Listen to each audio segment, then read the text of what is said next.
નર્મદા બચાવોના સંકલ્પ સાથે પરિક્રમા કરી રહેલા સમર્થ સદગુરુ શ્રી ભૈયાજી યાત્રાધામ ચાંદોદ ખાતે આવી પહોંચ્યા હતા, જ્યાં રેવા સેવા સમિતિ તેમજ ગામના નગરજનો દ્વારા સ્વાગત કરવામાં આવ્યું હતું।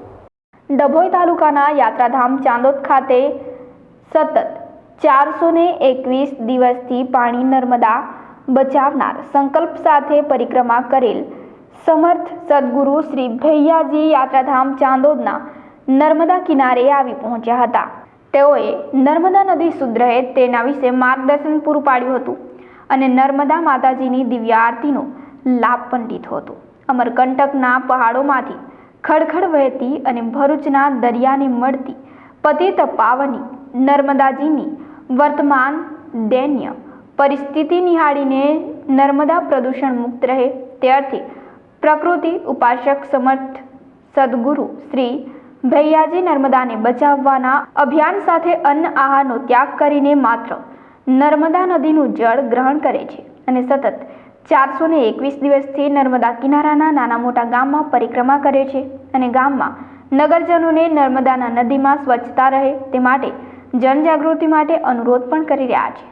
आ परिक्रमा दरमियान समर्थ सदगुरु श्री भैयाजी चाणोदना मल्हारराव घाटे पहुंच्या हता, ज्यां रेवा सेवा समिति तेमज गामना नगरजनों द्वारा तेमनुं स्वागत करवामां आव्युं हतुं। अखंड निराहार माँ नर्मदा परिक्रमा सेवा यात्रा में निकले हैं और ये हमारी नर्मदा परिक्रमा सेवा यात्रा जो है ये माँ नर्मदा के शुद्धिकरण, संरक्षण और संवर्धन के लिए है और आज बेहद आवश्यक है कि माँ नर्मदा हमारा जीवन है, माँ नर्मदा हमारा अस्तित्व है और आज कहीं ना कहीं माँ नर्मदा में जिस तरीके से दिन रात दूषित रसायन मिल रहा है, गंदे नाले मिल रहे हैं और जितनी तीव्रता से माँ नर्मदा का जल दूषित हुआ है उतनी ही तीव्रता से हमारे गांव, नगर और समाज संक्रमित हुए हैं। साथ में एक सबसे बड़ी समस्या है कि एक तरफ दूषित हो रहा है अमृत तुल्य जल, दूसरा इससे बड़ी भयावह स्थिति है कि माँ नर्मदा का जल धीरे धीरे कम हो रहा है।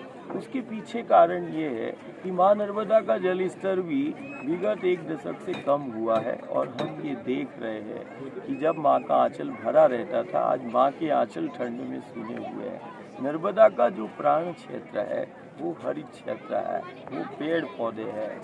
ये अमरकंटक और नर्मदा के तटीय क्षेत्रों में ऐसी कोई व्यवस्था नहीं कि बर्फीले पहाड़ हों और बर्फ पिघल रही हो और जल बन रहा हो। नर्मदा का जो आधार है वो अभ्यारण्य है, जंगल है, ये हरित क्षेत्र है। जरूरत और व्यवस्था और सेवा के नाम पर अंधाधुंध तरीके से नर्मदा का जो हरित क्षेत्र है, जो जीवन क्षेत्र है, जो जल संग्रहण क्षेत्र है, वो जरूरत और व्यवस्था और सेवा के नाम पर धीरे धीरे जंगल खत्म होते जा रहे हैं, हरित क्षेत्र खत्म होता जा रहा है, जिसके कारण नर्मदा का जल तीव्रता से कम हो रहा है। एक तरफ नर्मदा का जल तीव्रता से कम हो रहा है, दूसरी तरफ नर्मदा का अमृत तुल्य जल बड़ी तीव्रता से दूषित भी हो रहा है।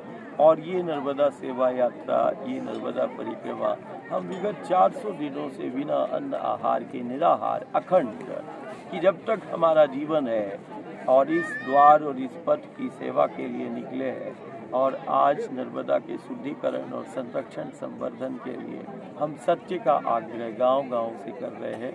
नर्मदाना किनारे उपस्थित श्रद्धाळुओने भैयाजीए नर्मदाजीનું રક્ષણ કેવી રીતે કરવું અને નર્મદાજીને સ્વચ્છ કેવી રીતે રાખવી તેનું માર્ગદર્શન પૂરું પાડ્યું હતું। ભૈયાજીએ જણાવ્યું હતું કે નદી નહીં તો સદી નહીં જેવું વાક્ય ઉચ્ચાર્યું હતું। તેમના પ્રવચન બાદ સમર્થ સદગુરુ શ્રી ભૈયાજીએ નર્મદાજીની દિવ્ય આરતીનો લાભ પણ લીધો હતો અને મલ્હારરાવ ઘાટ પર દીપદાન કર્યું હતું। Pintu Patel, D9 news, Dabhoi.